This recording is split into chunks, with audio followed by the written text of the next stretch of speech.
одоо ер нь бүгд найрамдах хятад улсад сурж байгаа сурах хүсэлтэй оюутан болох гэж байгаа хүмүүс тавих шаардлага бол өөрчлөгдөж байгаа юм тий. Засгийн газрын тэтгэлгийг бүгд сонирхдаг юм. Бүгд сонирхно. Яг үйл тэр чинь 100% тэтгэлэг, ABC тэтгэлэг гэдээ байгаа. Тэндээс A тэтгэлийн жишээ нь бүх юм зардлыг чинь хангаад өгнө. Тийм болохоор угаасаа л бүх хүүхдүүд л A тэтгэлэг. Нэгдүгээр засгийн газрын тэтгэл. Тийм засгийн газрын тэтгэл. Дараа нь мужийн тэтгэл байгаа. Би гэдэг нь болохоор мужийнхын хэлж байгаа юм тий. Би энэ гадуур тэтгэлэг зуучилдаг нэртэй энэ байгууллагууд дээр жоохон сэтгэл дундуур үйдэг. Маш энгийн. Тэр сургууль, тэр мужийн тэтгэлгэн дээр зүгээр л өмнөөс нь баг бингож байгаа байхгүй юу? Хилээл сайн сурах хэрэгтэй. Хилээл сайн сурах хэрэгтэй. Үнэхээр хил дээр алддаг юм аа. Би бол хятад хэл амархан гэж хэлж байгаа анхны өмнөөс сонсч дандаа л хэцүү л гэдэгс би тэгээ өөрөө ч гэсэн амар хэцүү юм байна. Хан сараа жаргалтай байдаг гэхэр чи.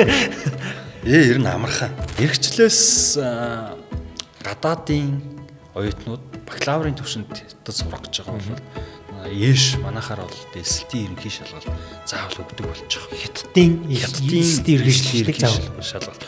Би буруу санаагүй бол англиар CSC гэдэг тийм шалгалтыг заавал өгнө. Оюутны байр нь хүүтэй. Номын сан ганцаараа дулаахаа. Өглөө 6 цагт босч очрлоод тэнд цүнхээ тавьж бусдаа гай болчоод хичээлдээ суугаад алга болноо. Тэг ямар байгаа дотор байр нь ямар гэдэг юм тийм мэдэхгүй. Номын сан очрлдог юм байна. Номын сан очрлдог юм байна. Стартын байх л гэж бодоод сурахад бол тийм нас бол нэгтэй чухал биш. Тэтгэлгийн тухайд бол эн чин бакалаврын тэтгэлэг 30 нас хүртэл байна уу те?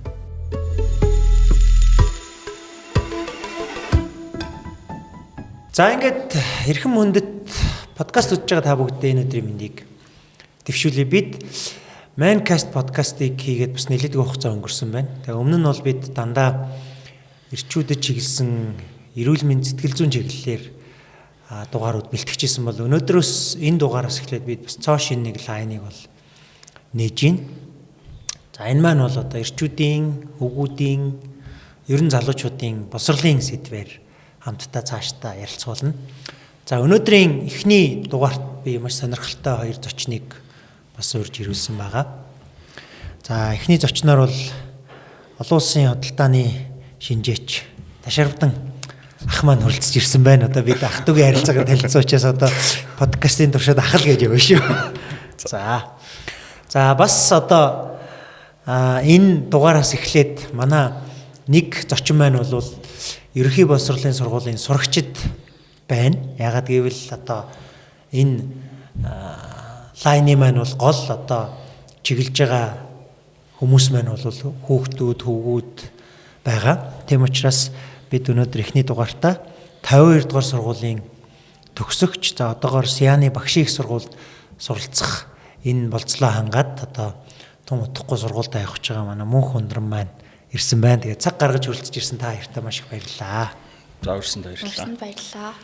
За тэгээд одоо подкаст маань бол чөлөөтэй сайхан явна. Тэгэхээр та хоёр маань одоо өөрсдийнхөө түүхийн тухай, энэ хурж ирсэн замлын тухай, тэгээд тэндээсээ бас бусдаа одоо зөвлөмж, зөвлөгөө, санал онол болох үеийн хэсгүүдийн тухай хамтдаа ярилцж чөлөөтэй ярилцсан байхаа гэж бодож байна. За тэгээд гурлаа хамгийн эхлээд бол өөрсдийнхөө түүхээс эхлэе гэж бодож байна. Яагаад бүгд найрамдах хятад улсад ер нь суралцгаар болсон бэ?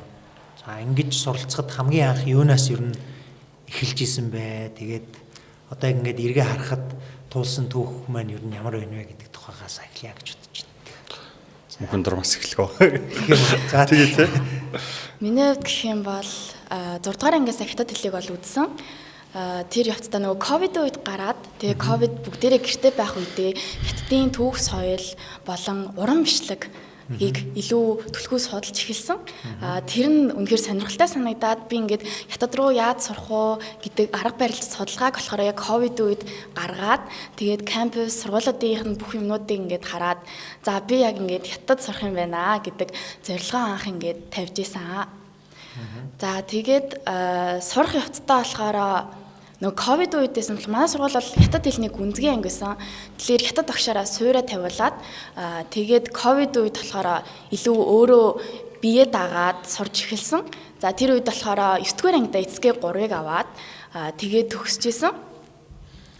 Тэгээд ер нь бол одоо тэтгэлэг авах материалуудаа бүрдүүлж эхлээд одоо яг юу шаардлагатай гэдгийг яг зорьсон одоо Цэнхуа их сургууль гэж байгаа л яг Цэнхуадаа яг сорьсон одоо шаардлагуудаа бүгдийг ингээд нэг нэгээр нь биелүүлж эхэлсэн. Тэрэнд бол хамгийн эхлээд мэдээж хэл хэрэгтэй. Хэлтэй бол хөлтэй гэдэг одоо юугаа баримтлаад тэгээд хэлээ илүү сайжруулад SK5-ыг авсан байгаа. За ингээд одоо хэлээ сураад хэлний босго давагдлаа. Тэрнээс гадна одоо яг одоо ийшээ зорж байгаа хүмүүсийн бүрдүүлэх материал гэдэг юм уу? Тэрэн дээр анхаарах юмуд нь юу байдаг вэ? Чи одоо яаж юм материалууд юм надад бэлдсэн бэ? Миний бодлоор бол мэдээж 10 жилийн дүнгийн голч өндөр байх ёстой. Ингэж тэтгэлэг илүү өндөр олдно. Дараа нь өөрийн сурлага, амжилтаар ингээд хүн ингээд дүгнээд эхэлдэг. Жишээ нь сайн дурын ажил бас байж болно. Би болохоор сайн дурын ажлын 180 цагийг бүрдүүлж ажилласан. За тэр нь болохоор ингээд олон улсад бүх улсад ийм нээлттэй болцдог. Одоо хэрвээ Европ руу явсан ч гэсэн сайн дурын ажлаараа одоо ингээд явах боломжтой болдог болохоор сайн дурын ажлыг одоо хилээ сурчаад тэгээд ажиллаж эхэлсэн. Тэрэнгээрээ бүрдүүлээд тэгээ материалаа бэлдээд явуулсан. За мөн хүндрэндээ баярлалаа. За Дашкахийн түүх нэлээ ариун л байх та тий. Би бол яг Эрдэнэ хотод бид нарыг 10 жилд байхад тий 2006 онд төгссөн гэхэр чинь тэрнээс өмнө бол хөх хотын 10 жилийн сургуулиуд Шанхайд бол нэлээд бас боломжтой айлын хүүхдүүд яв сурдаг байлаа шүү дээ. Тэгээд Эрдэнэ төлөвлөрийн одоо шуулуухан ярихад шогийн фракц гэдэг одоо отгонлог даргын одоо тэр цээ хэлцээ нэгжийн дарга нарын айлын хүүхдүүд голдоо хэлний бэлтгэл югаар явдаг байсан. Тэгээд яг бидний хүүхд байхад бол хятад бол айгу хол. За харьцангуй Оросын холбооны улс бол бидэрт Эрдэнэтийг байсан учраас илүү ойрхон байдаг байсан. За тэгээд би бол 10 жил төгсөөд Монгол Улсын их сургуульд шашин судлаач мэргэжлэр сурж яг философийн чиглэлээр ингээд 4 жил сурсан. За яг сурж явах хугацаанд бол нөгөө шин шашны сектүүдийг бол нэлээд ингээд сонирхож судалсан. Тэгээд их сургууль төгсөөд чинь би одоо бараг 4-5 жил Эрдэнэтэд буцчиход Эрдэнэ төлөвлөрийн залуучдын холбоо соёлын ордон ингээд байгууллагуудад ажиллаад хажуугаар нь бас улс төрийн ажил хийгээд ингээд 4-5 жил болсон. Тэр дундуура санхүү эдийн засгийн их сургуульд бас сурч байсан. Төгсөөгүй л дээ. Тэгээд санхүүгийн менежмент ангид сураад эн чинь тухайд 5 семестр сурдаг байсан баг шүү. Тэгээд 3 семестрийн дүүргчээд би хятад руу яг явчихсан байхгүй тий. Тэгээд яг яагаад хятад явах болсон бэ гэхээр манай багын найз доо Эрдэнэс Монголын Эрдэнэс үйлдвэр технологийн паркийн захирал мөнх өдргээ залуу байгаа тий. Манай багын найзлаа та 91 төгсөлт байх тий. Гэхдээ нөхөр одоо бид нартай аюу хэрт 3-4 ангиас найзлаа явуулсан.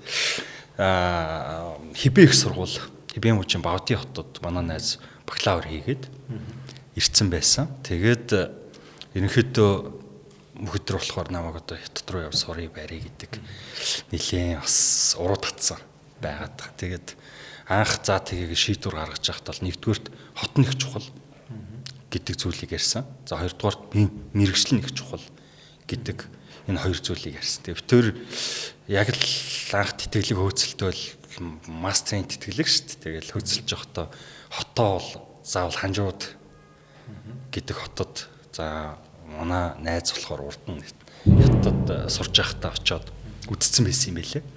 Тэгэл одоо энэ тухайн үеийн Alibaba Group, Jack Ma ингээд яг дэлхийн од болж байлаа шүү дээ бизнесийн түүхээр. Тэгээ одоо энэ юугаараа ханжуу дайжгүй юм бэ, гоё юм бэ гэхээр Jack Ma-гийн төрсөн од Alibaba тэнд яаж байгаа. За хоёрдугаарт эн чинь өөрөө өмнөд улсын нийслэл байсан. Ер нь бол хятадаар одоо тэнгэртэй ваажин газар сүүж ваанж өгөөд маш юм үзгэлэнтэй. За гуравдугаарт эдийн засгийн шинжилэл бол одоо яг тэр нөгөө Шанхай ажуудлын жүжээ мужид явсан гэдэг утгаар бид нар бол нэлээд нэг тийм прагматик талаас нь л харж байгаа л явсан байдгийг. Тэгээд ер нь бол яг Хятадын засгийн газрын оргил тэтгэлэг өгчсэн жилүүд бол 2012-оос 18 оны хооронд тоххой. Энэ миний яг Хятад сурсан сургууль болохоор 1911 онд яг жүжөөний ийм 8-ач гэх юм худалдааны пүүсүүд Английн шашин номлогчдод нийлж ингэж байгуулсан сургууль. Тэгэхээр энэ яг хуу ранк тийм өндөр биш ч гэсэн би бол бас бодохдоо нэлээ өндөр хэмжээний топ-ст орох сургуулиудаас бас урилга авч ирсэн. 3 сургуулийнхаа нэгт нь. Тэгээ юу бодсон гэхээр хэллээ сурах хэрэгтэй. Тэгээд мэрэгчлээ сайж эзэмших хэрэгтэй. За зөвхөн сургуулийн топ сургуулийн нэр хөөцөлтөд байгаа учраас төгсөхгүй бас байх магадлал байдаг те. Тийм учраас энэ сургуулийг бас ингэ сонгосон байт. Надад бол хот нь маш чухал байсан. За ингээд гуруулаа ер нь бол одоо суур асуулт бид нар ингээд одоо гадаад улсад сурах гэж байгаа учраас хамгийн сүүр юм бол гадаад хэл байж таарна тий. Тэгээд одоо хүмүүсийн дунд нэг нийтлэг юм ойлголт байдаг тий. Хятад хэл сурахт бол ер нь Японы хэл, хятад хэл хоёр бол бусад бүх хэлнүүдээс хэцүү. Ер нь одоо сурахт бол хүнд ийм хэл гэж яригддаг. Тэгэхээр таяр маань бол нэг нь бол Монголдоо сурсан, нэг нь яг одоо эх орнд очиж байгаа сурсан. Ер нь хэл сурахын хүндрэл нь тэгээд тэрийг давж дуулах одоо аргачлал арга барил нь ер нь юу гэдэг вэ? За миний хувьд гэх юм бол Монголдоо сурсан болохоор илүү хэцүү байсан. Яг гэвэл одоо аялгыг мэдэхгүй, дээрсэнс би яг одоо суураа хятад огшоор тавиулсан ч гэсэн явцдаа өөр ганцаараа сурсан болохоор дөрөв тал руугаа ч юм уу тиймэрхүү маш олон юм сул талууд болж эхэлсэн. Тэгээд дээрсэнс ингээд бичгээр үзээд явж исэн болохоор илүү яриа тал руугаа ч юм уу тиймэрхүү юмнууд маш их дутагдаад эхэлсэн. Тэгээд ер нь бол хүний ингээд хүн болгонд ингээд сурах арга барил ялангуяа би бол хятад хэлийг анх сурахдаа бол үнэхээр хэцүүсэн. Тэгээд явцдаа болохоор арга барилаа болоод за ингэж үзвэл илүү дээр юм байна гэдгээ ойлгочоод илүү амар болж эхэлсэн байхгүй юу. Тэгээд ер нь бол хүүхдүүдийг ингээд яг өөрсдийнхөө ингээд арга барилыг олоод ханз үзэх ч юм уу эсвэл ямар нэгэн аливаа хэлийг сурахдаа өөрийн гэсэн сурах арга барилаа л олчвол их гайгүй гэж боддгийн. Тийм. Гэхдээ ер нь бол нэг хатуу үнэн байгаа шүү дээ. Насны багад эрдэм сурах шүү дээ. Ялангуяа гадаад хэлийг бол энэ бол яг маш зайлшгүй эртхэн сурсан дээрээ. Би бол одоо жишээлбэл мөнх хондромд бол хатаарах гэж байгаа байхгүй тийм. Одоо дөнгөж 17 8-тай 6 дугаар ангиас ингээ үзээ эхэлсэн. Тэгээд ер нь бол орчинд нь одоо шианы багш их сургуульд очиод орчинд нь бол маш хурдан ингээ тэр хэл яриа аялга засах бол тийм хэцүү зүйл биш аахгүй. Ер нь бол тэр нэг 6 сарын л асуудал байгаад байгаа. За аль болохоор бага насндаа сурах хэрэгтэй. Гэхдээ би нэг зүйлийг анзаарсан. Тэр нь юу вэ гэхээр хүн ер нь их хэлээ ингээд маш сайн эзэмших хэрэгтэй юм байл. Өөрийнхөө төрлөх монгол хэлийг эзэмших хэрэгтэй. Одоо тэгээд тэр нь юу вэ? Тэгээд дээрэс нь бичгийн хэлийг яг зүгээр хятадаар ч юм уу англиар ч юм уу гой цэвэрхэн дуудлагатай аялахтай ярих гэх те. Нэг өөр яг тухайн мэрэгжлийг тухайн хэлээрээ эзэмших гэдэг чинь бас айгүй өөр ойлголт байхгүй юу? Яг мэрэгжил эзэмших хэл сурах хоёр чинь бас тустай ойлголт. Энийг холиоддаг. Тэгээд яг уу орчинд нь гэдэг чинь мэдээж л бас зовлон байгаа шүү дээ. Би бол шууд бараг 27 тооцсон. Тэгээ номын сандалд өдрийг өнгөрөөдөг л шүү дээ. Тэгэл хаанц хичээл те. Өдөр шөнөгүй хичээл. Тэгэл үүлээ үзэн л дээ ер нь бол. Тэгээд нэг хэсэг хугацааны тэр нэг үүлээ үзэх бол нэг тийм зовлонтой асуудал биш байгаад байгаа. За ер нь миний бодлоор бол нэг 10 наснаас эхлээд 18 насны хооронд бол гадаад хэлийг маш сайн үзээд тэр 10 нас хүртлээр тэр одоо наацх нь одоо энгийн ярианы хэл орчуулган дээр их зүйл гарна л та. Одоо англиар бол really agenda гэсэн үг байна. Яг үнэхээр маш гэсэн айгүй олон утга ямар үг хаана авч байгаагаас шалтгаалаад тэнгүүд л нөгөө монгол хэлээ сайн жимсээчгүй нөгөө альбан бус хэллэг даванбалцсан залуучууд юу гэдэг нэг нэрэ гэдэг үгээр орчуулдаг. Нэрэ гэдэг монгол үг байхгүй шүү дээ. Зарим нь хэлээд ахын чи зүгээр нэрэл гэсэн үг үздэй гэдэг яриад байдаг хөөх тээ. Энэ бол нэг тийм бас ангийн хар ярианы үг л болохоос нэрэ гэдэг албан бичгэн дээр бичээд орчуулга хийгээд ингээд хүнээс мөнгө аваад суuna гэж бас хэцүү асуудал шүү дээ. Яг зөндөө хөгжилтэй юм болно биш тоо англичгүй л ятадчгүй л ер нь одоо жинхэнэ монгол про л очлоо шүү дээ. Тэгээд про гэснээс нэг юм инэт юу гэдэг вэ одоо манай хэлний хэлтгэлийнхэн чи ихэнх нь 17 8 19-тай надтай хамгийн насны ойролцоол 22-тай Сенегал залуу байж байгаа шүү дээ. Тэгэл тэнгуутл нь бүгдээрээ л ирээл намайг л хай бро л гэл тэгээдсэн байхгүй. Тэг би бодож байгаа шүү дээ. Бродер гэсэн үг гэдэг. Намайг ах гэдгийг яаж идэг мэдээд байна. Сургуулиас одоо миний пассвортыг үзүүлчихдээ юм байх та. Эдгээр намайг хөгшөөн гэж энэ даа гэж одоо яваадсан. Бараг 7 хоног тэгж явсан. Зүгээр л антаал гэсэн үг юм билээ шүү. Тэ. Иймэрхүү нэг хөгжилтэй юм болноо. Тэгээ юуг нь нуух уу тэгээд аяндаад нөгөө тэр орчин бол бас хүмүүсийг хүмүүжлэн л тэ. Тэгээд одоо хойлоо энэ хүнээс асуухгүй. Надаас асуухгүй шүү дээ. Би чи нөгөө хятад яваагүй болохоор явсан хүмүүсээс асуугаа. За монголчууд ер нь ингээд ийм хөгшин залууг бол юм сэтгэл хөдлөлд эхлүүлэхдээ л их сайн л хүмүүс болчихлоо л доо. Тэ эхлүүлэх амархан. За хятад хэл сурыг гэж шийдэх бол амархан. За тэгээд суугаад хийгээд эхлэх бол хэцүү шттэ. За тэгээд тэр үед ингээд хүнд боли ер нь ам биш заяа биш те ийм шантрах болох мэдрэмжүүд маш их төрөн шүү дээ. Тэгэхээр та хоёр бол одоо ингээд өөрөөхөө төвшин тэр мэдрэмжээ даваад ингээд энд ирсэн хүмүүс байгаад шүү. Тэгэхээр болимоор санагдах үед ер нь өөртөө яаж ажилтдаг байсан бэ? За болимоор санагдах юм бол ер нь санагддаг байсан дээ. Санагддаг. Би хятад хэлээ бүр хайцсан байсан нэг хэсэг. Тэгээ хайцсан байж байгаад англи хэлээ төлхөө үзээд тэгж жагаад дахиад хятад хэлээ үзэж эхэлсэн юм. Тэгээд үзэж жагаад эцгээ эцгээ 5 дээр унтсан байхгүй хэлээд. Би 2 удаа унсан. Тэгж яах явцдаа ингээд би яг ингээд дахиад өгчүүл ингээд тэнцэх тэцэхгүй болоо. Тэгээд ингээд дахиад мөнгө зарлуудаал ингээд өгөөлэн. Тэгээд яг ингээд би чадахгүй байгаа юм байна да гэж бодоод тэгээд тиймэрхүү юмнууд амар их орсон. Тэгээд үгээч гэсэн сайн цээжилж чадахгүй. Тэгээд манай хятад багш нар бол намайг амар их тэмцээнд оролцуулдаг гэсэн юм. Тэгэл шүүфагийн тэмцээн байна, уран урлагийн тэмцээн байна, уран урлагийн тэмцээн байна гэл янз янзын тэмцээнд оролцуулаад би бүгдэнд нь орж явдаг. Тэгээд орж явах хугацаанд ингээл үнчин шантарсан ингээл багш нар амар хурам өгдөг байсан хгүй ингээл за чи чаднаа зүгээрээ гэл. Ядаа тэмцээндээ төрүүлэх үе байна. Тэгэл унцсан үед багш нар ингээл за зүгээрээ чи ингээд ямар ч асуудал байхгүй. Чи чадна штий. Дахиад өгөөд үз. Дахиад хийгээд үз. Чи энэ туршлага хөрөмтлүүлж байгаа дахиад хийх юм бол дахиад болно штий гэд. Ер нь бол манай багш нар айгүй их юм сэтгэл санаагаар дэмжиж өгсөн. Тэсний эцэд ингээд хилээ сураад эцгээ тавтад тэнцээ. Тэгвэл надад бол ухрацсан байхгүй шүү дээ чи. Одоо 2 хүүхэдтэй их нэртэй болцсон. Хойно очиж байгаа болох. Тий. Тэгээд дээрэс нь одоо чи 3000 оны л орлоготой тий. Тэгээд чи Эрдэнэ төлөвлөлтөд ажиллаж байсан ажил байхгүй тий. Бүгдийн шууд орхиол ингээл явж байгаа шүү дээ энэ чинь. Яагаад тэгэхээр эн чинь бас нэг хэл ус сураад амьдрал ахуйгаа дээшлүүлээд тий. Ингээд нэлээд бас эрсдлийгээ явж байгаа шүү дээ. Тийм ээ. Нилээдгүй эрсдэл юм чинь. Гү тэнцээ очиод одоо гоншигноод байх ямар юм бэ тий. Тий.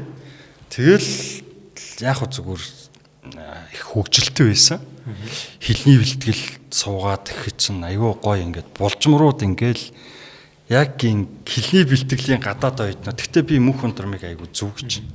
Одоо ч гэсэн би нэг зарим ингээд ханз манз орчуулах дөрмийн зүйл дээр англи хэлгүй мөртлөө хятад хэлийг англиар заалгаад эхлэв шүү дээ.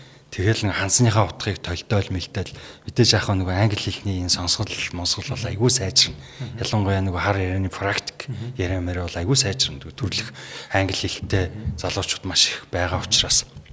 Тэгвэл яг үнэндээ ингээд одоо ч гэсэн би ингээд ханз орой болгон хараад нөгөө мэрэгжлийн юугаа ингээд сөхөөл хараад одоо яг үнэндээ миний мэрэгжил дээр болохоор яриа гэхээсээ илүү нөгөө бичгийн орчуулгууд давмгаалаад явчихж байгаа байхгүй. Тэнгүүт л ингээд байнга ингээд эргүүлээл тойруулаад явна л тоо. Тэгээ гадаад талыг бол сурж дуусна гэж угаасаа байхгүй. Гэхдээ их хэлээрээ үндсэн төрмүүдэд заалгацсан хүн бол тэнд очиод маш хурдан сайжирдаг ш. Манай залуучууд шууд орчинд нь очиж сурна мурна гэдэг бол тэрс бас нэг жоохон алдаатай. Дээрэс нь нэмэх нь би ч хамгийн анхны Еш өгсөн шүү дээ. Та нар хоёр төгсөө байх те. Би чи Еш баг Орос нэлийн өндөр оноо авч ижил мойст орж исэн байхгүй юу. Нийгэм ухаанаар ч 800 оноо аваад бидний үед өгдөг гэсэн бол нэлээд байчаасан те. Тэгээ 700 баг 50 60 орчим Орос лир авч исэн байхгүй. За тэгээд эргээд тарахад нэг үлдсэн юм айгу цөөхөн байгаад. Тэгээ энэ одоо нэг хэрэглээтэй холбоотой байгаад байгаа. Ер нь харьцангуй ярианы төвшөнд, дүрмийн төвшөнд сурахад харьцангуй амархан хэл واخхой. Тэр нөгөө хүүг юугаал айгүй зөв ингээл дуудаал явж ивэл. Тэгээ хүмүүс нөгөө хан зараал шантраал хэцүүгээл бодоод байдаг болохоос тэр ханзанд чинь донтын шүү дээ ингээд сүултээ. Тэ ингээд яг гоё ингээд одоо бол ингээд би орой морь ажил дээр сууж гаад ингээд дуурайгаад бичээд жоон дуртай. Стресс ингээд тайлаад хийж байгаа тийм. Гэхдээ сүултээ эхлээд бол альбан шаардлагаар тэр чинь одоо амьдралын нөхцөл тийм байгаа юм чинь сурахгүй яах юм.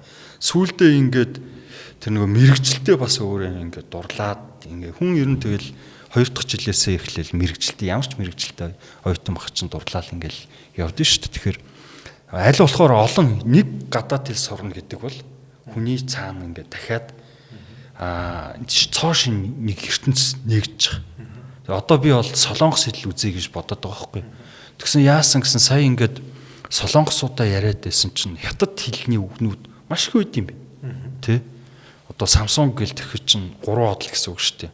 Хятаар саншин л байхгүй тийм ингээл жишээлбэл тэгээд дээрэс нь манай алтай язгуурын хэл болохоор турк хэл бол бас айгүй ойрхон байгаад байгаа юм тий.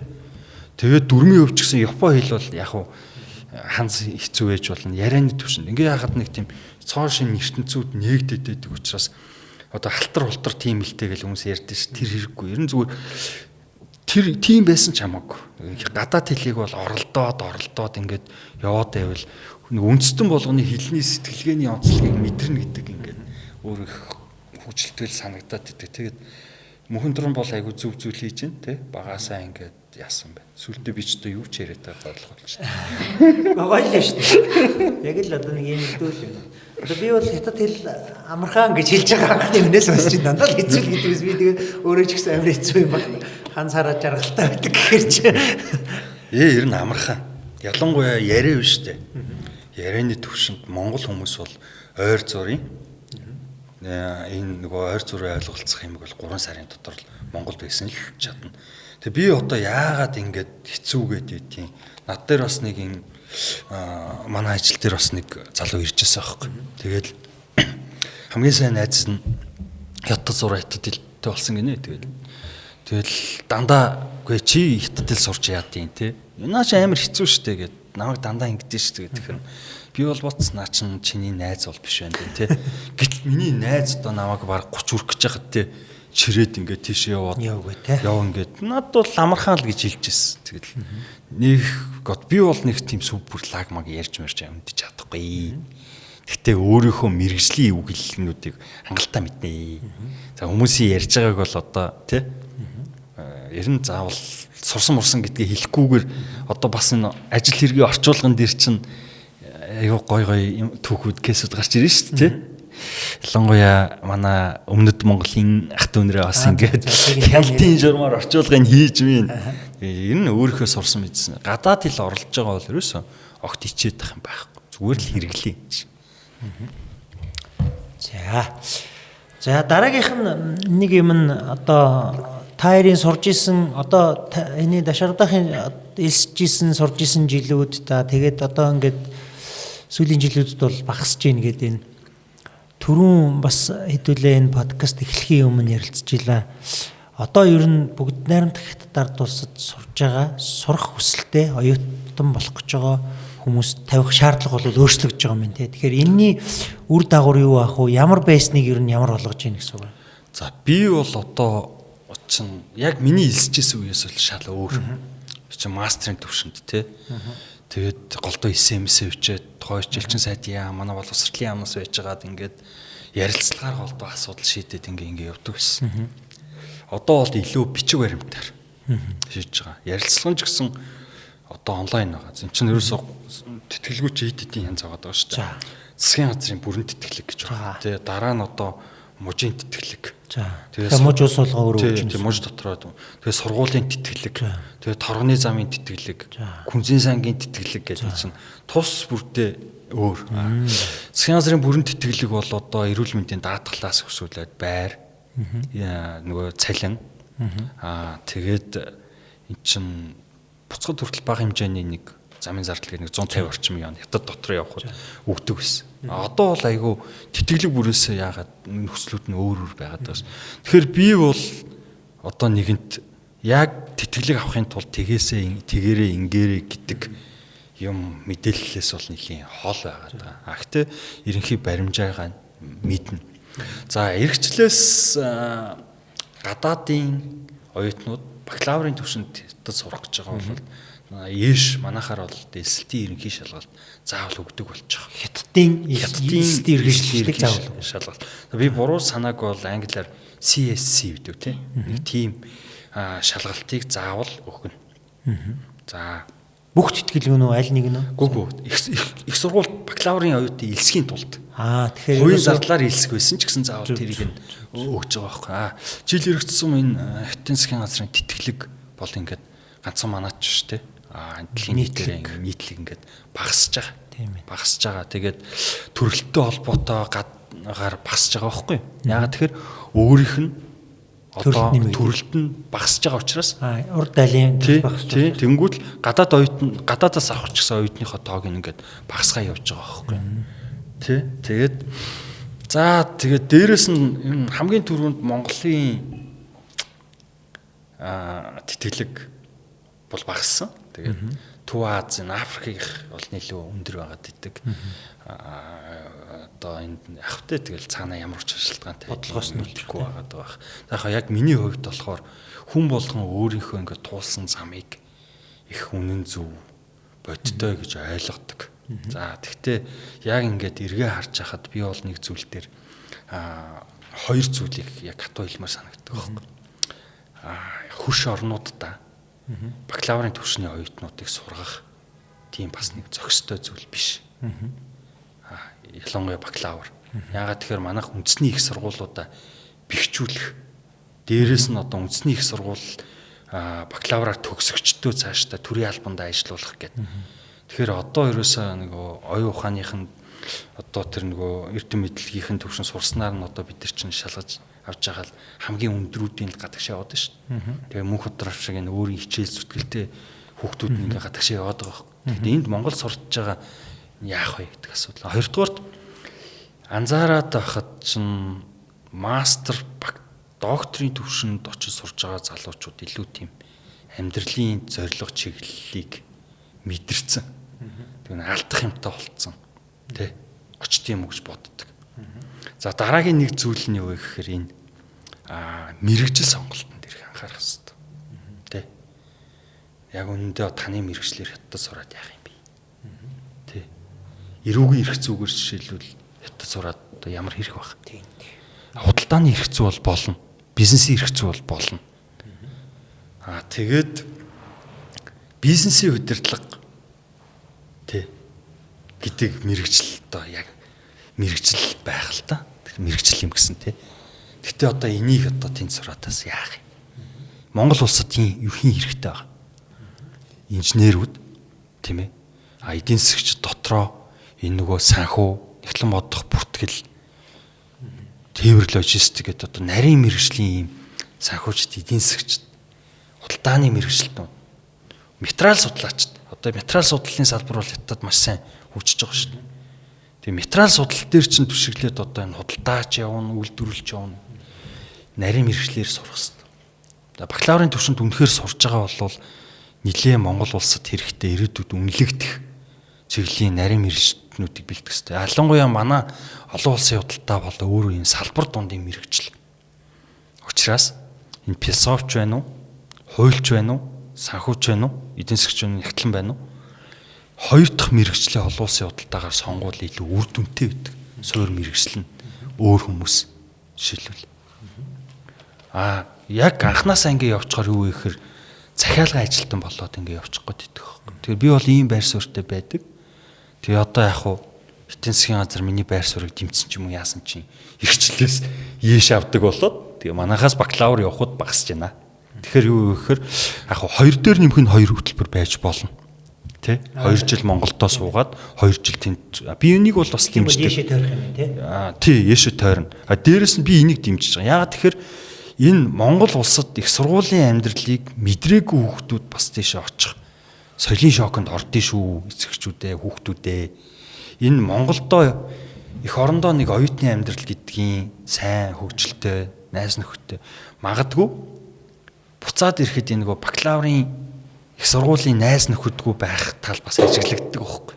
Гээ эргээд ирэхэд тэгээд ер нь хүн болгоны туулсан амьдрал одоохан түрүү хэлсэн. Өөрт нь зүв санагддаг. Чи ч гэсэн туулаад эргээд харахад чиний зав зүв юм шиг л санагдана. Одоо айгүй өндөр насыг наслаа сургаад байлдаг. За сая бол ингээд ерөнхий мэдээллүүдийг нийлүүлээ. Одоо ингээд мөнхөндрмаас би нэг ийм асуултууд асуумаар л да. За одоо хэн нэгэн хүн одоо яг чиний замаар явъя гэвэл чи жишээлбэл одоо түрүү хэлсэн одоо тэтгэлгүүдийн аль алийг ингээд судалж үзээд яагаад яг одоо явахыгаа сонгоод эднийхэн ялгаа юмнууд нь юу байсан бэ? Гэвэн тэтгэлгүүд тий. За миний хувьд болохоор засгийн газрын тэтгэлгүй айлуулах угаасаа ер нь бүх хүүхдүүд л чи засгийн газрын тэтгэлгийг бүгд сонирхдаг юм. Бүгд сонирхно. Яг гэвэл тэр чинь 100% тэтгэлэг, ABC тэтгэлэг гэдээ байгаа. Тэндээс A тэтгэлгийн жишээ нь бүх юм зардлыг чинь хангаад өгнө. Тийм болохоор угаасаа л бүх хүүхдүүд л A тэтгэлэг. Нэгдүгээр засгийн газрын тэтгэл. Тийм засгийн газрын тэтгэл. Дараа нь мужийн тэтгэл байгаа. B гэдэг нь болохоор мужийнхыг хэлж байгаа юм тийм. Засгийн газрын тэтгэл нь ABC гэж үү юм. ABC тэтгэлэг гэдэг нь ABC гэдэг тэтгэл нь болохоор ер нь бол дотор бас байгаа гэсэн үг байхгүй юу. За A тэтгэл нь гэх юм бол угаасаа бүх зардал нь байдаг. B тэтгэл нь гэх юм бол стипенд байхгүй болчдөг. Одоо сар болгоом би 2500 оны стипенд авдаг бол тэр бонд байхгүй болно. A тэтгэл B тэтгэл дахиад дотор байгаа.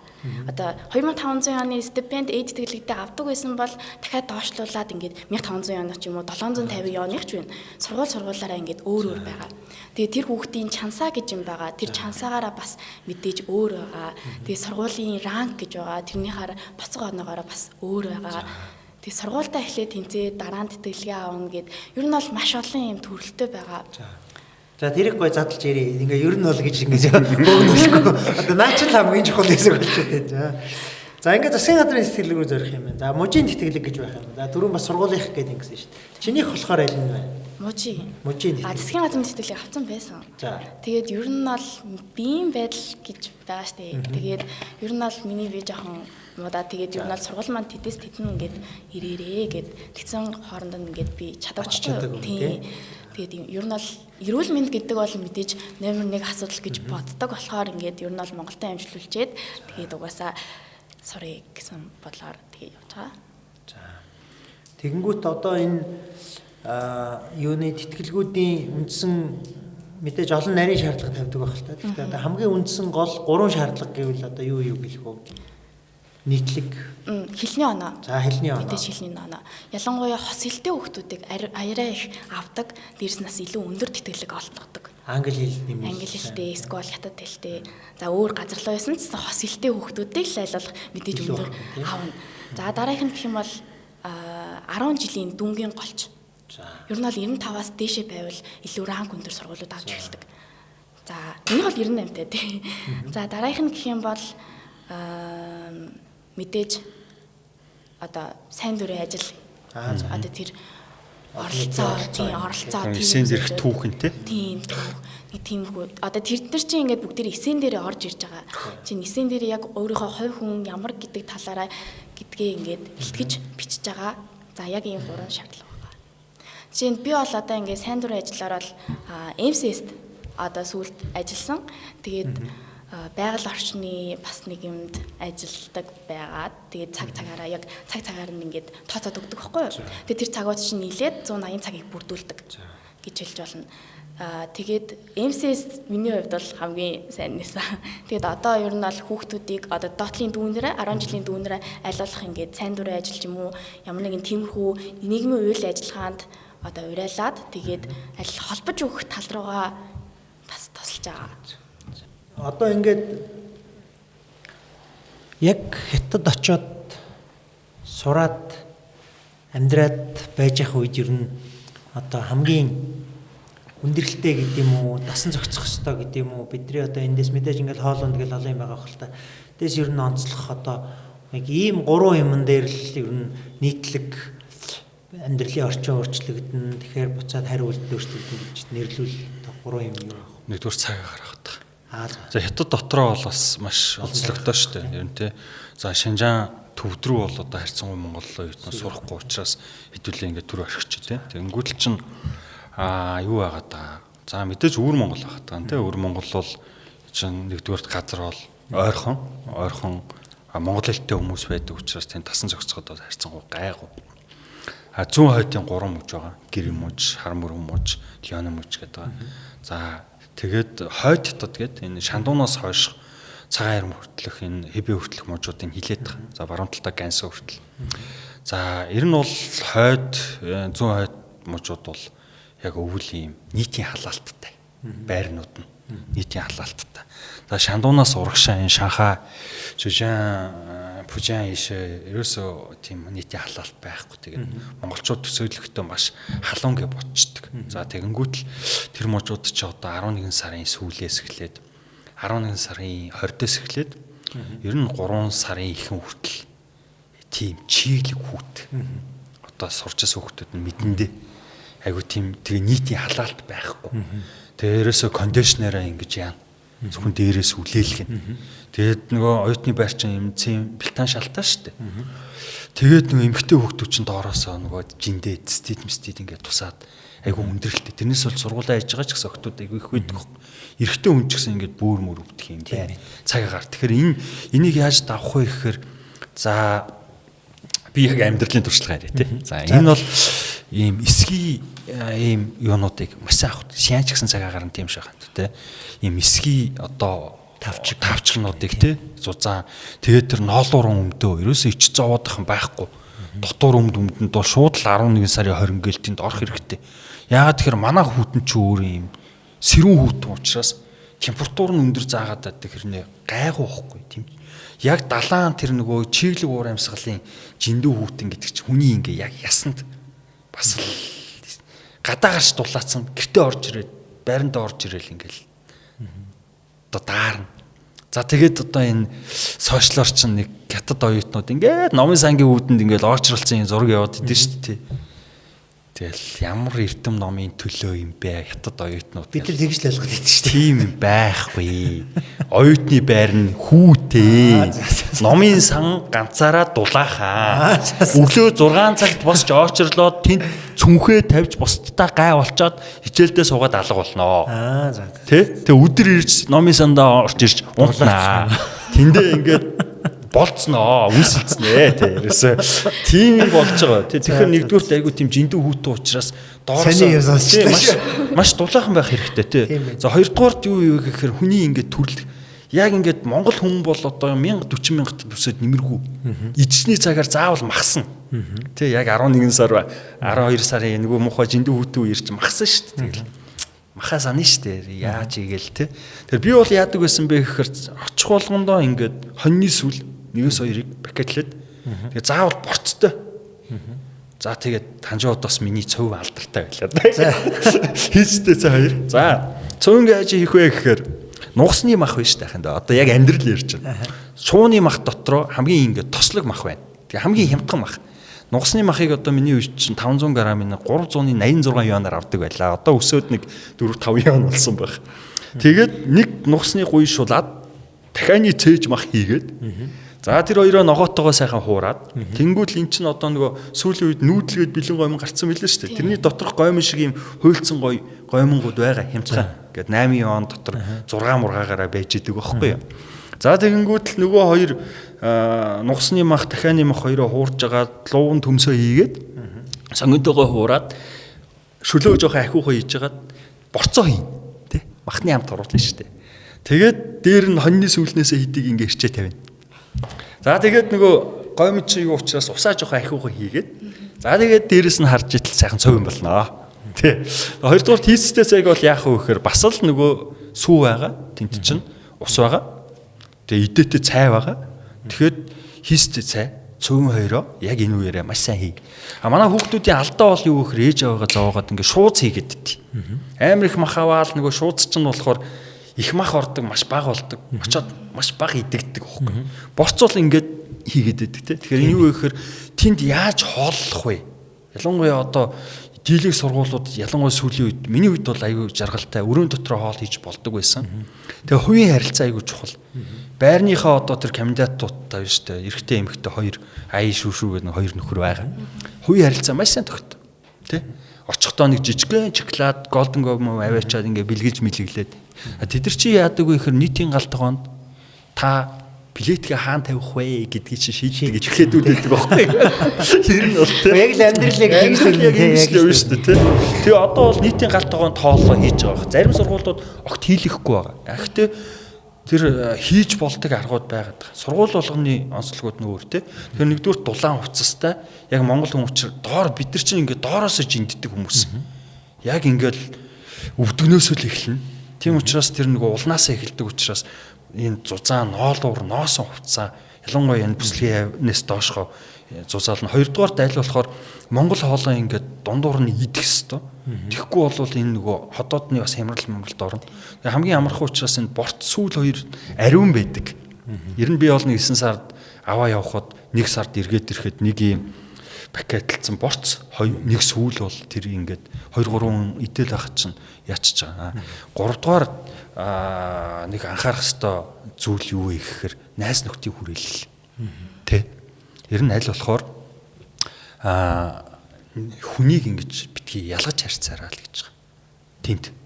Тэ. Тэгээд монголчуудын нэг сул тал нь юу гэхээр тэг улсыг нь сонсчоод, твийг нь сонсчоод. Тэгээ илүү ингээ Европч юм тий. Тим найз хайгаад иддэг. Нэгдүгээрт. Ер нь бол бүхэл улсын хүн бол сайнтай муутай ижлэхэн. Тэгэхээр яг хүнээ олж нөхөрлөх нь их чухал байдаг. За дээрэс нь нэгэнт одоо тухайн газараа очиж байгаа юм чинь тэр газрынхаа маш сайн найзуудтай болох хэрэгтэй. Тэ. За яг нөгөө мастер докторийн оюутнуудын нэг давуу тал нь юу вэ гэхээр их сургуулийн багш нартайгаа их найз болох боломж нь илүү өндөр байгаа гэдэг байхгүй. Шинэ одоо багш нар чинь миний үеийнхэн байлээ шүү дээ одоо ингээд өнгөж. Тэгээ миний удирдагч багш жишээлбэл одоо харбины технологийн сургууль доктор хийгээд ирсэн надаас 4хэн насаар ах. Тэгээ багш дээр бол одоо хүртэл баг амьдралын найзууд ингээд явдаг байхгүй. Тэгэхээр найзуудаа их зөв сонгоорсоо л гэж хэлж байна тий. Тэгээд нэг тийм л энэ. За мөн хүндрам татаас л зөндөө юм хэлж өглөө. Одоо мөн хүндрам 9-р ангийнхаа дүүнерт 9-10-т байгаа дүүнертэй хандаад одоо хятадд сурах гэдэг юм уу? Ер нь гадаадд сурах, хэл сурах ийм мөрөөдөлтэй хүсэлтэй, зорилготой яваад дүүнертэй ер нь хандаж 3 чухал зөвлөгөө өгөөч гэвэл юу хэлэх вэ? За нэгдүгээр гэх юм бол би зорилгоо маш сайн тодорхойлох хэрэгтэй гэж боддог. За одоо үеийн хүүхдүүд гэх юм бол ер нь л гадаад руу яваал, гадаад руу сураал, гадаадд байгаал, амьдрал байвал илүү гоё амьдрал бижиг гэж бодоод тэг ингээ яваад байгаа. Миний бодлоор болохоор тэндээс мэдлэгээ сураад одоо тэр орчинд одоо сураад боловсрчоод Монголдо одоо ингээд илүү хийж бүтээгээсэ гэж боддог. Тэгэхээр одоо 9-10-аас дүүнэртаа явахаа гол нь ингээд зорилгоо тодорхойлоод байгаасай гэж хүсэж байна. Хоёрдугаарт гэх юм бол хилээл сайн сурах хэрэгтэй. Хилээл сайн сурах хэрэгтэй. Үнэхээр хил дээр алддаг юм аа. Оноогоо авч чадахгүй бол үнэхээр тэтгэлгээ авч чадахгүй. Үнэхээр тэр гоё сургууль руугаа явж чадахгүй. 3-дугаарт гэх юм бол өөрийн одоо хүнтэй харьцаа тэр тийм боловсралтай илүү анхаараасаа гэж хүсдэг. Мэдээж тэндээ байгаль орчноо хайрлах, хүнтэй за зүгээр жинхэнэ жишээнээс хэлэхэд хүнтэй хэрхэн мэдлэх вэ гэдгээс л хүний одоо зан авираас харагддаг. Тэгэхээр тэрийг бас маш сайн бодох хэрэгтэй. Тийм. Сурахад бол тийм нас бол нэгтэй чухал биш. Тэтгэлгийн тухайд бол эн чин бакалаврын тэтгэлэг 30 нас хүртэл байна уу те? Тийм. Тэгээд мастер нь 35 хүртэл, доктор 40-с өмнөх гэдэг ингээ өгч байгаа. За харьцангуй хятад бас хувийн зардлаар сурахад тэгээ сурангаа бас хажуугаар нь бизнес хийхэд нэг тийм хүндрэлтэй бол бас биш. Тийм учраас ингээд хүн нэг тайм аут тиймэр санагдсан үедээ гадаадд сурвал бас их зүгээр юм шиг санагдаж байгаа надад тий. Тэр одоо баахан л хямралын нас руу л орчод шүү дээ. Нэг 40 хүрээч хямардаг 30 хүрээч хямардаг тий. Үнэхээр ингээ хямраад байвал ер нь бас гадаадд сураараа л хэлээ тэгээд ярианы ихэнд хэлсэн. Хэл сурах болон яг мэрэгчлэрээ сурах хоёр чинь бас мэрэгжлийн эзэмших хоёр чинь бас тусдаа шүү. Тэ мэрэгжил болгон бас өөрөө их онцлогтой. зарим мэрэгчлүүд бол ингээд ярианы илийн түлхүүс рүү аль алины сайн сурчвал сайн. Гэхдээ хүний нөгөө байгалаас заяасан чадвар гэдэг зүйл чинь бас өөр. Тухайн мэрэгжлийн онцлог гэдэг чинь бас өөр үүдэг. Яг одоо судалгааны ажил бол яахаарахгүй нөгөө бичгийн орчуулган дээр суухаас өөр аргагүй байдаг учраас өөрийнхөө тэр нөгөө сул давуу талыг яагаад мэрэгчлээ сонгоод яг тухайн мэрэгчлэлтэй л тааруулж өөрийгөө бас бэлтгэх нь их чухал юм шиг санагдаад байдаг. Тэгээд би яг олон улсын худалдаагаар ингээ явж байна. Яг миний одоо үндсэн судалгааны сэдэв бол Хятад ба ASEAN-ы худалдаа тэр дундаа хил давнсан цахим худалдаа учраас ASEAN-ы орнууд руугаа бас ингэж илүү бас ажиллаж явдаг. Тодорхой хугацааг одоо бас Зүүн Азийн орнуудад өнгөрүүлсэн. Вьетнам сурж байгаа залуучуудыг ч гэсэн бас харж ирсэн тий. За тэгээд сүүлд нь юу хэлэхэд юу гэхээр одоо Монгол хүнээсээ дөлөөрөө зүхтаараа битгий харьцаараа гэдэг шүү дээ тий. Зов яг үндэ асуудал тулгараал яхад тэгэл нутаг нэгтнүүд чинь л нэгдүгээр тусалд нь шүү дээ. За хоёрдугаарт харьцангуй энэ ялангуяа энэ цагаан ирамнаас уршаа Хятадын хаан үндэстний нутгийн гүнд байж байгаа энэ манай цус нэгтэй нэг үндэстний энэ хүмүүс бол одоо маш их бас нүмер нөөлөг болдог тий хэл сурахад ч гэсэн одоо энэ нөгөө тэнгэрвгаан дуунууд яг үгэн хятадаар боловч яг философийн жишээлбэл яг монголоор өгдөг хөөх. Тэгэхээр тэрийг харж агаад ингээд сурвал биднэрт бас ханц цээжлэхэд хүртэл айгүй төхөмтэй байдаг тий. Тэгээд одоо ганц хятад гэхгүй манайх яг би одоо сүүлд нь мэрэгжлэл хэлэх гэдэг юм л да.